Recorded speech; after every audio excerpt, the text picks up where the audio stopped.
Fall begins the busy travel season for Cam. This week, he shares a bit of what he's seeing on the road. The travel season has begun.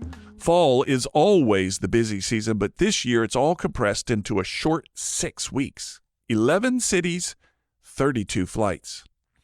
There was a time when I bragged about this much travel. It made me feel like some sort of superhero. Now, I stay quiet. I throw away the luggage tags that display my airline status. They don't scream road warrior to me anymore. They whisper, bad dad. Getting back into the swing of travel hasn't been that difficult this fall. I know what to expect and what I'm likely to confront in the airport, in the hotels, and on those 32 flights. I begin each travel day by saying to myself, be nice, be polite. Most people don't travel as much as I do, so be patient. This is stressful and unfamiliar to many of them. Be kind to the people who take long minutes to settle into their seat, rearranging their carry-on gear over and over again. I wonder, do they make such a fuss to sit down and watch TV?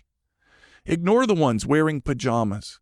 Ignore the ones who are clearly told by airport security to remove all items from their clothing, yet they walk through security with a cell phone in their pocket and then say, "Oh, I didn't know."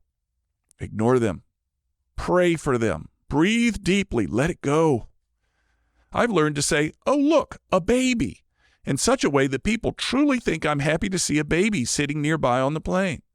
Passengers look at me in disbelief, which reminds me, pay whatever necessary for top-quality, noise-canceling headphones. They're worth every penny.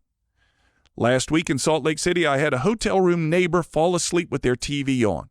I heard his TV and his snores through the wall. I called his room throughout the night to jolt him awake so he'd turn over. It was in that same room where a wall panel fell on me while sitting at the desk. I had an Uber driver in Fort Myers immediately say, "No hablo inglés." And about 20 minutes into the ride, he took a phone call in perfect English. I paid $23 for one Stella Artois beer in a busy Marco Island resort. Now that caught my attention. And I'm now in Monterey, California.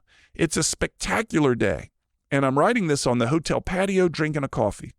Everyone is enjoying the perfect weather, especially the homeless man talking to himself while urinating in a potted plant not far away. And there's a guy dressed as a ninja with only his eyes showing, holding a real machete. I don't much like traveling. I like being there. However, there's no way to get someplace different without traveling. It's the price I pay for the work I do and the vacations I enjoy. I used to suffer loudly during each trip, bemoaning the travel. Now I look for the stories happening all around me. Like right now, watching the machete ninja who's just spotted the urinating homeless man, and I'm wondering if I'm going to have to put my coffee down. I'm Cam Marston, and I'm just trying to keep it real. To hear more commentaries, search for Keeping It Real with Cam Marston on your favorite podcast app or follow Cam Marston on social media.